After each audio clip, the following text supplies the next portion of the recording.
में जो आत्मा परमात्मा बाप से पहले पढ़ाई पढ़ती है,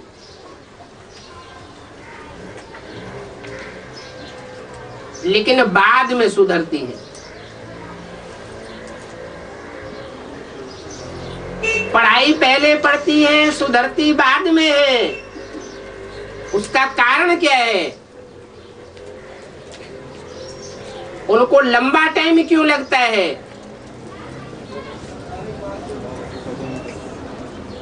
ज्यादा जन्म। अच्छा, वो ज्यादा जन्म लेती है, और जो सूर्यवंशी चंद्रवंशी है वो ज्यादा जन्म नहीं लेते। वो आत्माएं हैं जिनके अंदर ये पार्ट भरा हुआ है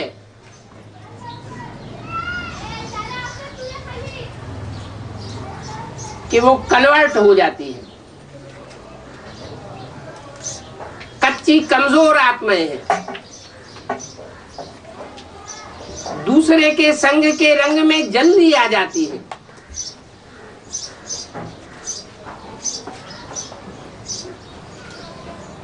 आत्मा मनन चिंतन मंथन वाली होगी, बुद्धि में तीक्ष्ण होगी, तो आगा पीछा सोचेगी, अपना भला बुरा सोचेगी, अपने को नीचे नहीं गिरने देगी, अपने संगी साथियों को नीचे नहीं गिरने देगी। और जितनी ही आत्मा जड़त्वमयी होगी, उतना आगा पीछा नहीं सोचेगी। परम धाम में तो सब आत्माएं रहती हैं, सब आत्माएं चैतन्य कही जाती हैं। फिर कोई आत्माएं ऊंची ऊंची स्टेज में रहती की स्वभाव वाली होंगी, और कोई आत्माएं नीचे नीचे की स्टेज में रहने की स्वभाव वाली होंगी। इस सृष्टि का जब विनाश होता है, आत्माएं इस जड़ प्रकृतिमयी पृथ्वी के आकर्षण को छोड़ करके परम धाम वापस जाती है, तो सबकी दूरी जड़त्वमयी प्रकृति से एक जैसी होती है या नीचे ऊपर होती है? सुप्रीम सोल सबको क्रॉस करके रहता है और सबको परिधि में लेकर के रहता है। क्यों?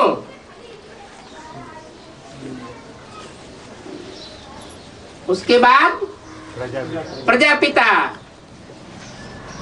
सब आत्माओं को परिधि में लेकर के रहता है, लेकिन सुप्रीम सोल को परिधि में नहीं ले सकता।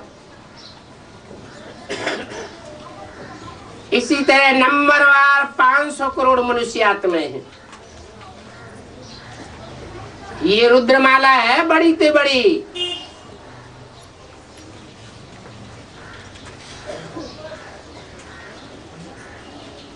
कोई 5 तत्वों की पृथ्वी से बहुत दूर परे ते परे रहने वाली है, और कोई कितना भी पुरुषार्थ करती है तो भी धरणी के नजदीक ही रहती। इसका कारण क्या है?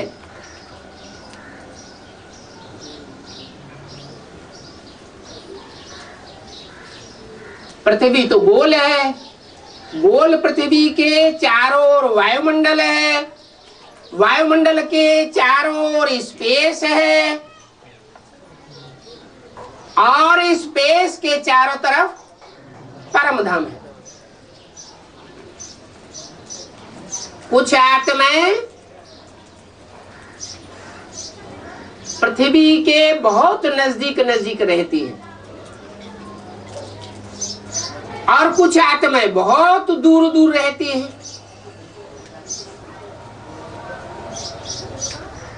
जन्म लेने वाली कौन सी होंगी और ज्यादा जन्म लेने वाली कौन सी होंगी? कम पार्ट किस में भरा होगा और ज्यादा पार्ट किस में भरा होगा? जो नजदीक होंगी, जो पृथ्वी के नजदीक रहने वाली होंगी, पृथ्वी के नजदीक परिधि में आने वाली होंगी, माने जिनकी परिधि छोटी होगी वो कम पार्ट बजाने वाली होंगी,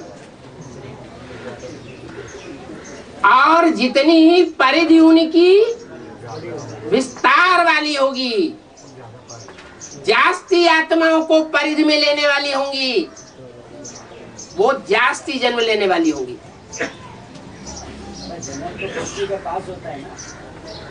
जन्म होता है लेकिन वो पावर उनमें भरी रहती है, वो पावर आत्मा में परमधाम में मर्ज रहती है। बुद्धिमानों की बुद्धि सुप्रीम सोल परे ते परे कहा जाता है। परे ते परे का मतलब क्या हुआ?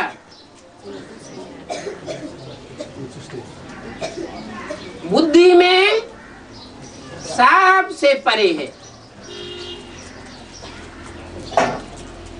वो जन्मन के चक्र में आता ही नहीं, इसलिए बुद्धिमानों की बुद्धि कहा जाता है।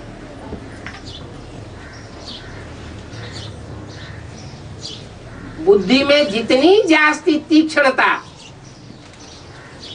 उतना दूसरी आत्माओं को अपनी परिधि में लेने वाली होगी, और बुद्धि जितनी ही मंद होगी उतनी जास्ती आत्माओं की परिधि में रहने वाली होगी। इस सृष्टि रूपी रंगमंच की जो 500-700 करोड़ भी आत्मा होगी, मनुष्य आत्मा, वो मनुष्य होगी या कीड़े मकोड़े मसल होगी? मनुष्य तो होगी, लेकिन मन बुद्धि की पावर कीड़े मकोड़ों में सल होगी।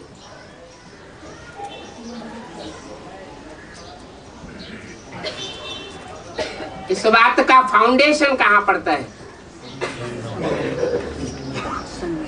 अभी संगम युग में जब सुप्रीम सोल बाप आते हैं, आत्माओं को राजयोग सिखाते हैं, जो भी मनुष्य मात्र हैं सबको बाप का परिचय मिलता है।